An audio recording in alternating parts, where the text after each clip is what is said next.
Hello, and welcome to the Sigma Gamma Rho 22-minute chat session. My name is Soror Jacqueline Greeley. Sigma Gamma Rho is proud to partner with NIH All of Us Research Program for Precision Medicine. The program is a historic effort to gather data from 1 million persons from diverse backgrounds to accelerate research and improve health. The goal is to find ways to treat and prevent disease in our community.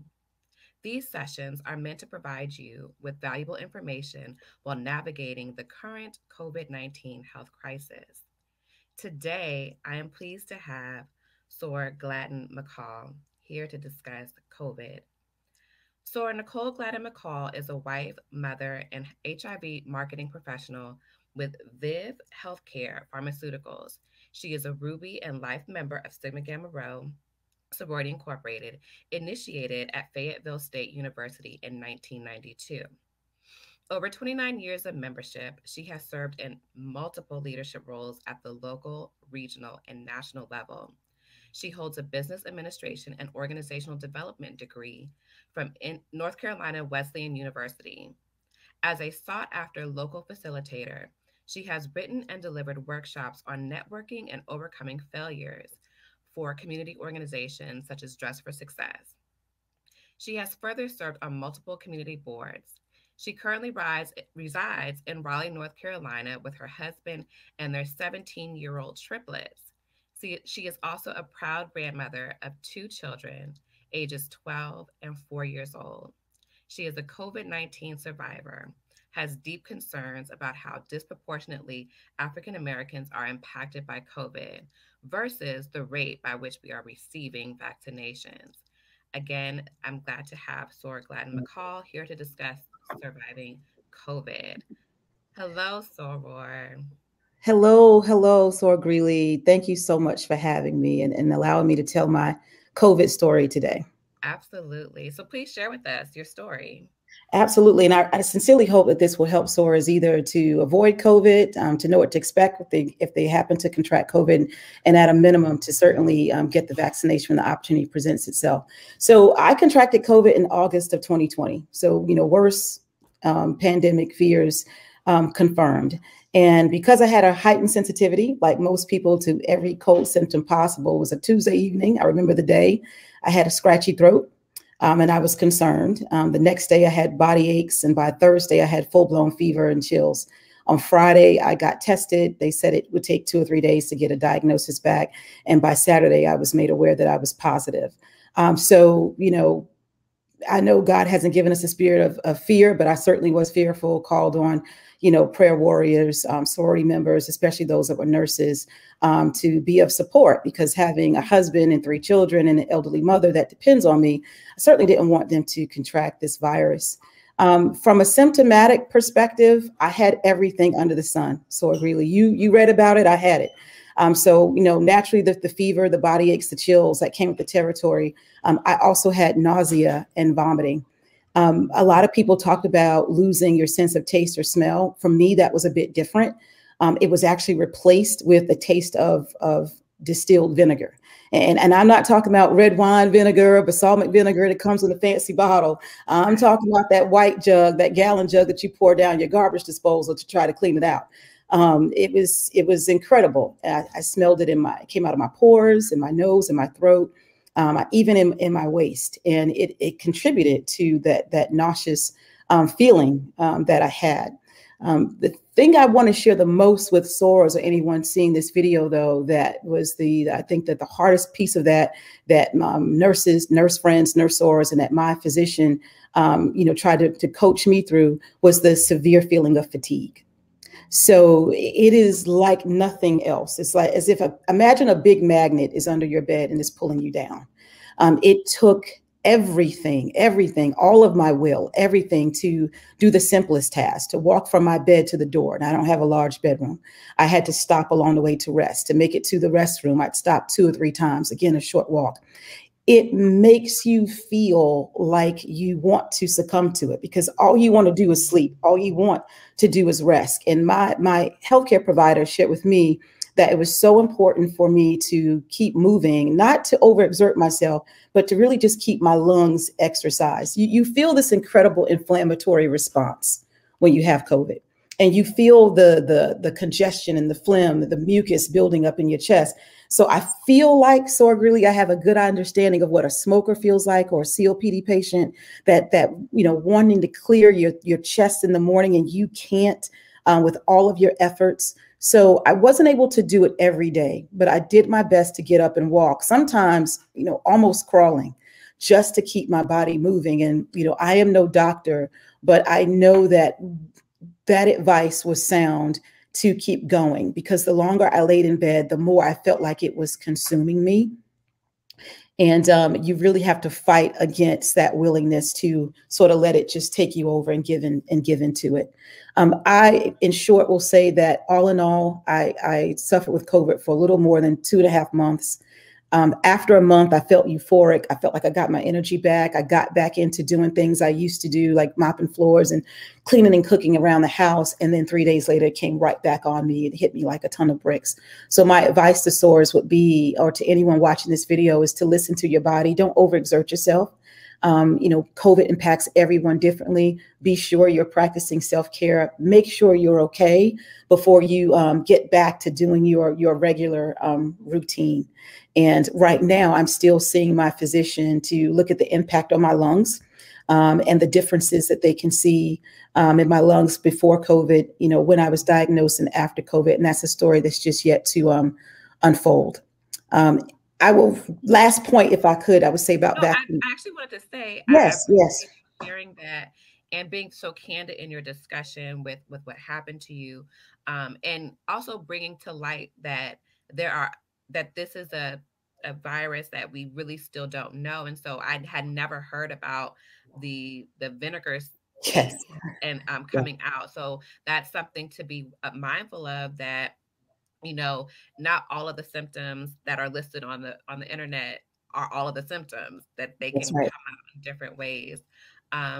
But how do you think that you would have done anything differently prior to contracting the virus, or what you Yeah. have done And differently? that's exactly where I was going to go. So I would say that I felt like when I was out in public, I did everything right. I wore a mask. I didn't put my hands in my face. I washed my hands profusely. I was careful about where I went. I learned how to use Instacart and a lot of the things I'd never done before.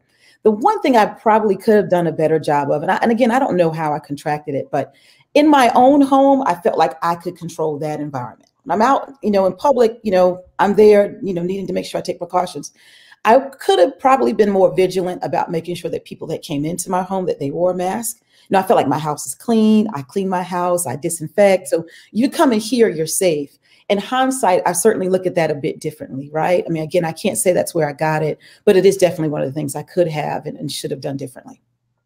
That makes a lot of sense. And I think we feel like, okay, I know I can control this. Like you said, my home is my castle. It's clean, it's sterilized. But then when we do let other people come into our homes, they're bringing in with them, the outside.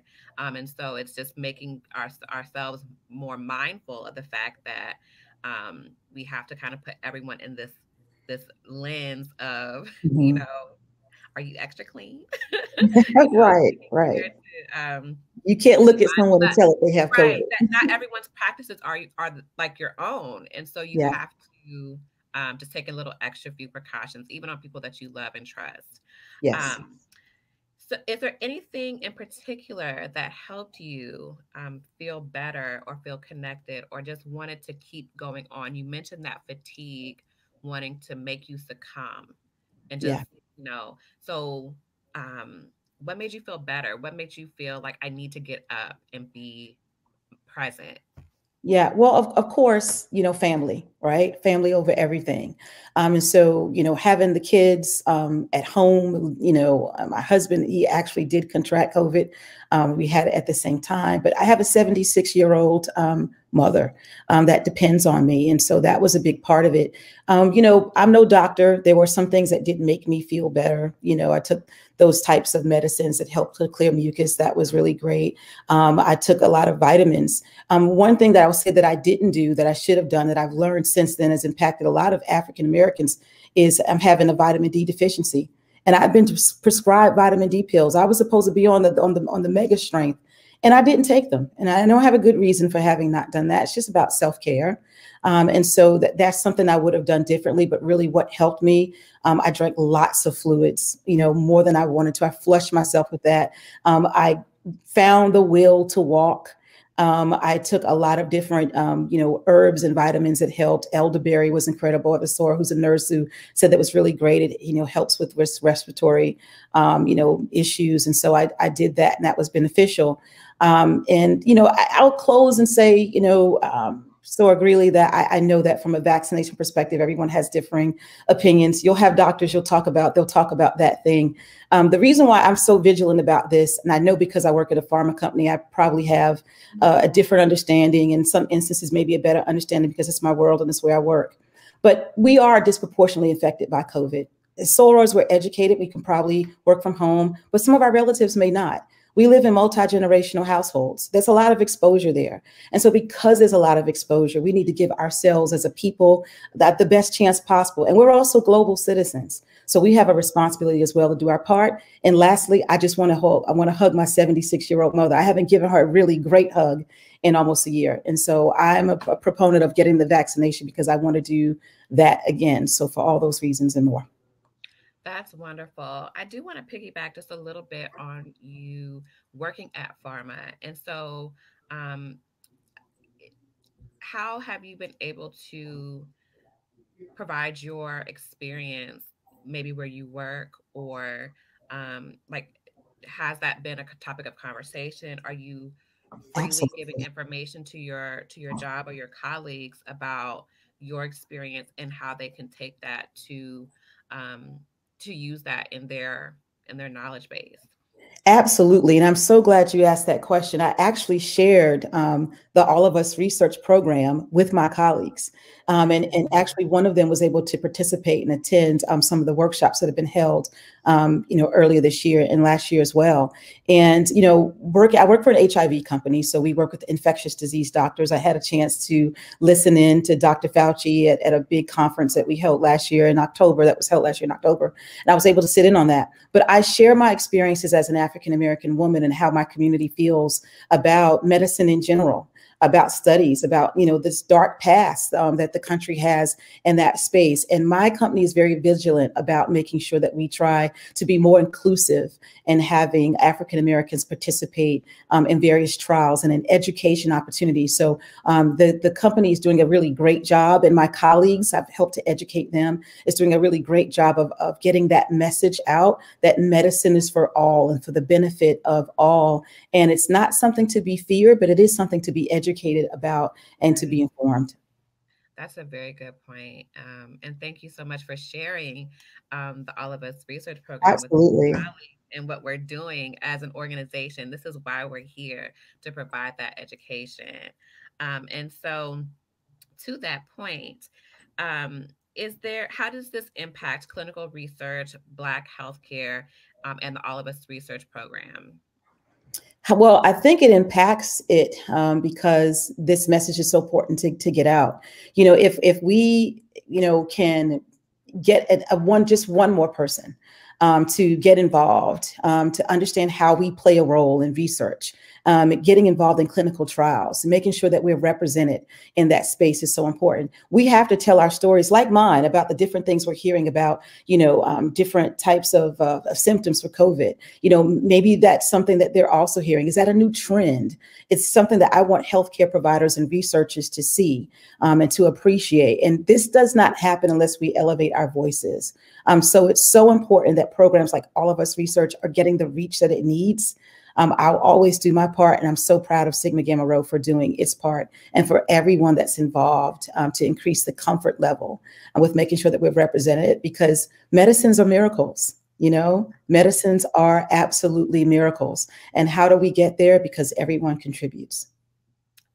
That was perfect. That was absolutely perfect segue. Thank you so much, Soror Nichole Gladden McCall, for Thank again you. for being here, not just on this episode of 22 minutes, but just your presence being here, continued with us. So again, thank you so much. My pleasure. Take care. Be blessed and be safe. I am now we are going to see a video on the All of Us Research Program. We are one nation, one people. When called upon to give from within, we come together and find that our capacity to help others is limitless. What lies inside all of us is more than data. It's life. It's more than insight and medical research. It's vision and honor and compassion. What's flowing through America's veins is its diversity. The next great breakthrough will be found in each and every one of us.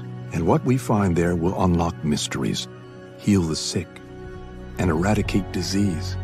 We ask for 1 million individuals to come forward and stand on this landmark in history.